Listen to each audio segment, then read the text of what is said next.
ನಮಸ್ಕಾರ ಕರ್ನಾಟಕ, ಎಲ್ಲರೂ ಹೇಗಿದ್ದೀರಾ? ಎಲ್ಲರೂ ಚೆನ್ನಾಗಿದ್ದೀರಾ ಅಂತ ಭಾವಿಸ್ತಾ ಪ್ರೋಮೋ ನೋಡಿ ಇವತ್ತು ಯಾರ್ಯಾರು ಬಿಗ್ ಬಾಸ್ ನೋಡ್ತಿದಾರೋ ಎಲ್ಲರಿಗೂ ಆಲ್ಮೋಸ್ಟ್ ಖುಷಿ ಆಗ್ಬಿಟ್ಟಿರುತ್ತೆ. ಸೋಷಿಯಲ್ ಮೀಡಿಯಾ ತೆಗೆದ್ರೆ ಸುದೀಪ್ ಅಣ್ಣ, ಈ ಅಶ್ವಿನಿಗೆ ಮತ್ತೆ ಜಾಹ್ನವಿಗೆ ಇವತ್ತು ಕ್ಲಾಸ್ ತಗೊಳ್ಳೇಬೇಕು. ಹೋದ್ ವೀಕ್ ಕೂಡ ಅಶ್ವಿನಿಗೆ ಬೆಂಡೆತ್ತಿಲ್ಲ ಆನೆ ಅಂತ ಒಂದು ಬಿಡ್ದು ಕೊಟ್ಬಿಟ್ರು.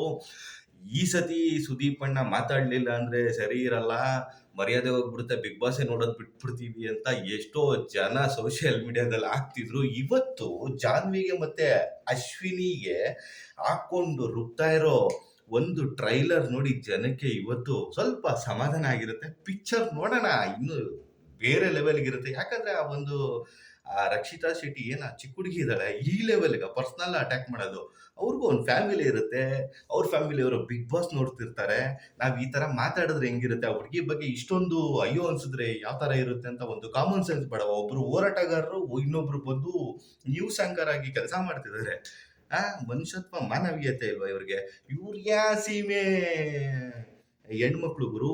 ಹೆಣ್ಮಕ್ಳಿಗೆ ಈ ಲೆವೆಲ್ಗೆ ತೇಜವಧ ಮಾಡೋದ ಅಸಹ್ಯ ಗುರು. ಇವತ್ತು ಸುದೀಪ್ ಅಣ್ಣ ಕೊಡ್ತಾ ಇರೋ ಒಂದೊಂದು ಪಂಚ್ಗೆ ಕರ್ನಾಟಕ ಜನತೆ ಒಂದೊಂದು ಖರ್ಚಿಪ್ ಕೊಟ್ಬಿಡೋಣ, ಅವ್ರಿಗೆ ಒರ್ಸ್ಕೊಳಕ್ ಸರಿ ಹೋಗುತ್ತೆ, ಆ ಲೆವೆಲ್ಗಿದೆ.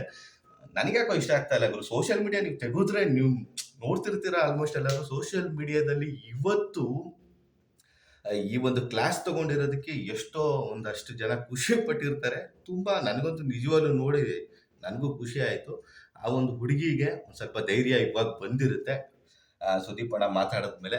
ನಿಮ್ಗೆ ಏನ್ ಅನಿಸಿದೆ ಗುರು ಇವ್ರಿಬ್ರು ಬಗ್ಗೆ, ಈ ಜಾನ್ವಿ ಮತ್ತೆ ಅಶ್ವಿನಿ ಬಗ್ಗೆ? ಅದನ್ನ ಕಮೆಂಟ್ ಬಾಕ್ಸ್ ಅಲ್ಲಿ ತಿಳಿಸಿ. ಆದಷ್ಟು ಈ ಒಂದು ವಿಡಿಯೋನ ಶೇರ್ ಮಾಡಿ, ಲೈಕ್ ಮಾಡಿ, ಕಮೆಂಟ್ ಮಾಡಿ.